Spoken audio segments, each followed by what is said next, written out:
तो ये अध्याय 14 का है। ठीक है, हम लोग नोट जानेंगे इसमें। ठीक है, प्रत्यक्ष विधि से माध्य का सूत्र। ठीक, प्रत्यक्ष विधि से माध्य का सूत्र लिखेंगे। तो माध्य निकालने का 3 सूत्र होता है। ठीक है, प्रत्यक्ष विधि, कल्पित विधि, पगविचलन विधि।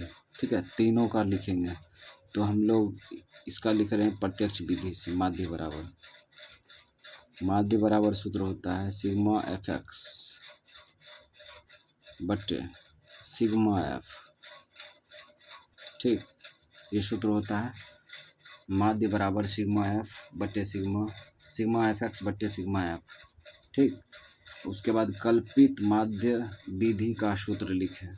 तो कल्पित माध्य विधि का सूत्र लिखेंगे। ठीक है, तो हम लोग लिखते हैं माध्य बराबर होता है ए प्लस सिग्मा एफ डी बटे सिग्मा एफ। कुछ मिलता जुलता सूत्र है, थोड़ा सा फर्क मिलेगा इसमें। ठीक, अब है पग विचलन विधि से माध्य का सूत्र निकालेंगे। ठीक, तो इसका सूत्र जो है यहाँ पे सिर्फ डिफरेंट है। तो माध्य बराबर सूत्र लगा देंगे ए प्लस सिग्मा एफ यू, इसमें सिर्फ एफ यू है। ठीक है, अब बटे सिग्मा एफ, ये सूत्र लगा देंगे। ठीक है, तो ये पगविचलन विधि से सूत्र है ना, जो हम लोग को पूछेगा कि पगविचलन विधि से बनाएं या कल्पित विधि से बनाएं या प्रत्यक्ष विधि से बनाएं, तो तीनों विधि का सूत्र हम लोग याद रखेंगे। उसके बाद किसी एक का पूछेगा तो हम लोग लगा सकते हैं। ठीक है, अब है बहुलक का सूत्र लिखेंगे। तो बहुलक बराबर होता है एल प्लस एफ वन।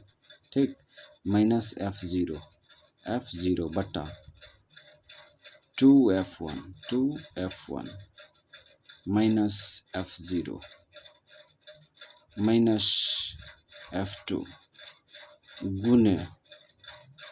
गुने h। ये बहुलक का सूत्र है।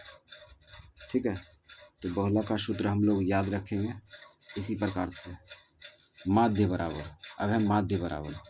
ठीक है, ये माध्य है ना, जब ऑब्जेक्टिव सॉल्व करते हैं तो उस समय इसका यूज होता है। तो माध्य बराबर होता है सूत्र योग प्रेक्षणों का योग।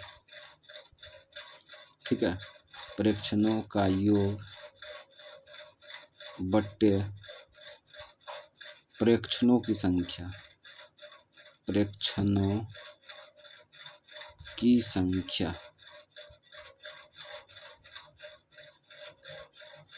अब है माध्यक का सूत्र होता है। ठीक है, माध्यक का सूत्र होता है, तो हम लोग इसको भी लिखेंगे। तो इसका सूत्र होता है L plus n/2 minus CF संचयी बारंबारता। ठीक, बट्टे F गुने ऊंचाई गुने h। ठीक है, तो इसमें जो है ये चौथा अध्याय में कुल मिला के मात्र 6 सूत्र है, और 6 सूत्र को हम लोग अच्छा से याद रखेंगे। उसके बाद जो कि हिसाब बनाने में ये मदद करेगा। ठीक।